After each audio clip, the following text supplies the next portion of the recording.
Hello everyone, Dr. Suneel Dhand. Welcome to another video. I'd like to think those of you who follow me here do so because you want open, honest debate. You want to arrive at your own conclusions. You don't want things shoved in your face. You want to live in reality, and you want to hear things that are not being reported in our corrupted mainstream media. On that note, let me share with you a recent article I read regarding a worrying rise in a rare type of cancer. And this comes among a backdrop of other information regarding rates of cancers going up, especially in younger people. Take a look at this. So this was published in Dentistry, which is a UK publication. Mouth cancer on the rise in UK, says report. The Oral Health Foundation conducted a report which showed that new cases of oral cancer have increased by 1% in the UK. Cases have risen by 34% over the last 10 years and by 103% over the last 20 years. And this is a rare type of cancer that people don't often think about. It talks about some early warning signs, including long-lasting mouth ulcers, and it talks about some key challenges for addressing oral cancer. So sticking with the subject of cancers, we know that according to data, rates of cancers, especially in younger people, now I'm not sure if the oral cancer is mainly in younger people, but we know that we have seen some alarming statistics regarding cancers going up in younger people. Let me share with you this article. So this was published in Everyday Health a couple of months ago. Cancer cases rising dramatically in adults under 50. More sedentary lifestyles, less healthy eating habits, and increased screening may all play a role, a new study suggests. Globally, the number of cancer cases diagnosed in adults under 50 has surged in recent decades, and a new study suggests that diagnosis rates are climbing too much to be entirely explained by better screening or earlier detection. That's an important point. They talk about various cancers, including breast, colon, esophagus, kidney, liver, and pancreas.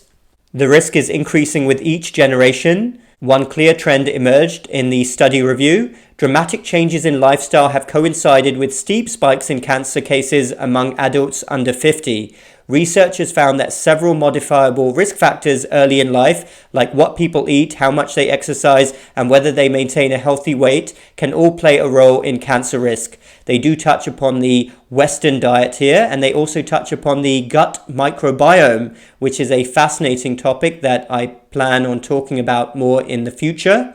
Here is the actual study itself, and I will share the link with you down below. Is early onset cancer an emerging global epidemic? Current evidence and future implications.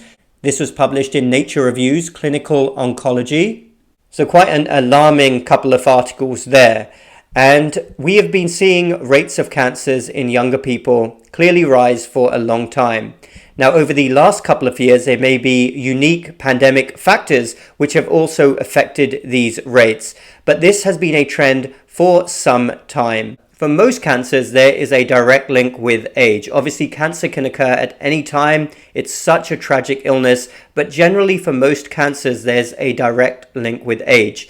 And if we're seeing soaring rates in younger people, we have to seriously ask why. And I agree with the premise of the article, that latter article. Lifestyle factors play an enormous role across the Western world, especially the United States. It's so awful, but we're not focused on the right things. My own area of interest, my specialty is lifestyle medicine and metabolic health. And I believe that the number one driver is our consumption of ultra-processed foods. And I'll be talking much more in the future about what ultra-processed foods are. And what we need is a campaign like we had with big tobacco over the last few decades. Make no mistake, it's just as important. And it's not just cancers, but other diseases like heart disease, type 2 diabetes. Of course, there's a strong link with obesity, but our bodies are not built to cope with ultra-processed foods. And it's no surprise that our bodies react in a bad way and illness results. And it's not as simple as just saying, Cut back on what you eat and exercise. It's specifically what we eat. We have a tainted food supply. We're not eating the same food as our grandparents and great-grandparents used to eat. And if we had medical authorities that really cared, this advice would literally be taped to every single physician office door. Cut back on ultra-processed foods. If we move away from our current system, now I'm not saying every medical authority and doctor is like this, but our system views patients as paying customers. There are dollar signs in a lot of eyes, and that is terrible. We have to go back to addressing root causes. Thanks everyone for listening. Let me know your thoughts down below. Dr. Suneel Dhand.